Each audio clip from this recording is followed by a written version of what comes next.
Hello student, my name is Chetan Rajput और आप सभी का स्वागत है केम बायो केम क्लासेस में। पिछली लेक्चर में हमने सॉलिड स्टेट केमिस्ट्री का प्रीवियस ईयर का क्वेश्चन पेपर देख लिया था। जैसे जैसे एग्ज़ाम नज़दीक आते जा रहे हैं वैसे वैसे पुराने क्वेश्चन से पेपर नहीं मिल पाते हैं बच्चों को, तो उसी के लिए ये पेपर अपलोड किए जा रहे हैं। आज हम application of spectroscopy MSc chemistry third same का पेपर यहाँ पर डिस्कस करेंगे कि कौन कौन से क्वेश्चन जो प्रीवियस ईयर में पूछे गए हैं और अब आने के उनके चांसेस हैं। तो चलिए हम डिस्कस कर लेते हैं।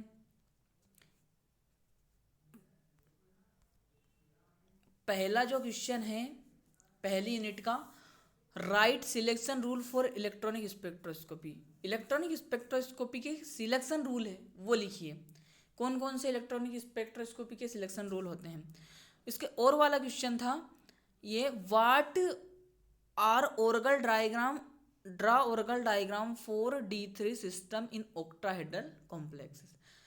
ऑर्गल डायग्राम क्या होते हैं और D3 सिस्टम के लिए, D3 सिस्टम के लिए अपने को क्या करना था, ऑर्गल डायग्राम जो है ड्रॉ करना था। तो पहले क्वेश्चन में या तो सिलेक्शन रूल लिख सकते थे या फिर ऑर्गल डायग्राम लिख सकते थे। ये 5 मार्क्स का था, ये 5 मार्क्स का। उसी तरह से सेकंड क्वेश्चन है, discuss group vibration concept and it's limitations. अपने को ग्रुप वाइब्रेशंस और उसके लिमिटेशंस को डिस्कस करना था। इसके और वाला क्वेश्चन था, discuss symmetry and shapes of AB4 type of molecule. अपने को AB जो 4 टाइप का मॉलिक्यूल था उसकी शेप्स और सिमेट्री को वहाँ पर डिस्कस करना था। अब जो यूनिट 3 से क्वेश्चन पूछा गया वो था, discuss NOE nuclear over Houser effect. ये NMR से आता है, तो NMR से में पूछा गया था न्यूक्लियर ओवर हाउजर इफेक्ट क्या होता है विथ एग्जाम्पल। इसके और वाला क्वेश्चन था, केमिकल शिफ्ट क्या है और discuss chemical shift for proton bonded to aromatic compound. Chemical shift बतानी थी for proton bonded aromatic compound के लिए।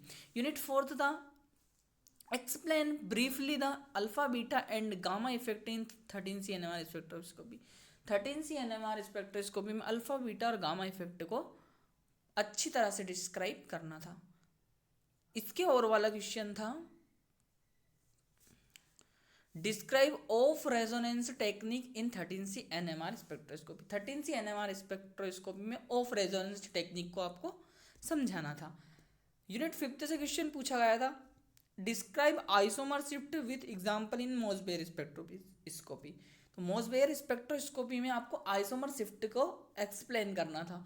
उसके और वाला क्वेश्चन था, write application of Mossbauer spectroscopy in 3 compounds.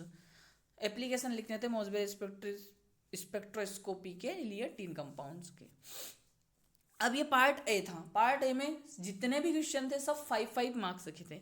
अब पार्ट बी या सेक्शन बी में ईच क्वेश्चन 7 मार्क्स का रहेगा। जितने भी क्वेश्चन रहेंगे वो 7 मार्क्स का 1 क्वेश्चन रहेगा। तो यूनिट 1 से उन्होंने पूछा था, discuss in brief in Tanabe Sugano diagram, draw TS diagram for D2 system. आपको Tanabe Sugano diagram D2 system के लिए ड्रॉ करना था, ब्रीफली पूरा एक्सप्लेन भी करना था। इसके और में जो क्वेश्चन था वो, the electronic spectrum of NiH262+ so absorption bands at transition 8500 centimetre inverse, 15,4000 centimetre inverse, 26,000 centimetre inverse. Determine the value of del O and beta value. आपको डेल ओ और बीटा वैल्यू आपको यहाँ निकालना था। उसके बाद यूनिट 2 से क्वेश्चन था, what are ambident ligand, discuss mode of bonding in nitrosyl and diketonato complex. Ambident ligand क्या होता है, अपने को मोड ऑफ बॉन्डिंग बताना था नाइट्रोसिल और डाइकेटोनेटो कॉम्प्लेक्स में। इसके और वाला क्वेश्चन था, draw and discuss the symmetry aspect of molecular vibration of H2O molecule. आपको ड्रा करना था और डिस्कस करना था symmetry aspect of molecular vibration H2O के लिए मोलिकुलर वाइब्रेशन आपको क्या करना था, ड्रॉ करना। यूनिट 3 से क्वेश्चन पूछा गया था, एक्सप्लेन ब्रीफली द फॉलोइंग। आपके पास 4 ऑप्शंस थे, A X and A B splitting patterns, second वाला था एनएमआर शिफ्ट रिएजेंट, थर्ड था vicinal coupling and Karplus equation curve, और फोर्थ ऑप्शन था केमिकल एक्सचेंज फिनोमिना। इनमें से आपको एनी 2 करने थे, ये 4 दे रखे, इनमें से कोई से भी 2 आपको करने थे। Question 9th, discuss the third इंसी chemical shift of alkene carbonyl and oxime carbons with example. आपको 13th केमिकल शिफ्ट डिस्कस करनी थी एलिन्स के लिए, कार्बोनाइल एंड ऑक्सिम कार्बन्स के लिए विथ एग्जाम्पल। इसके और वाला क्वेश्चन था, what do you understand by FT technique, discuss it's advantage and disadvantage.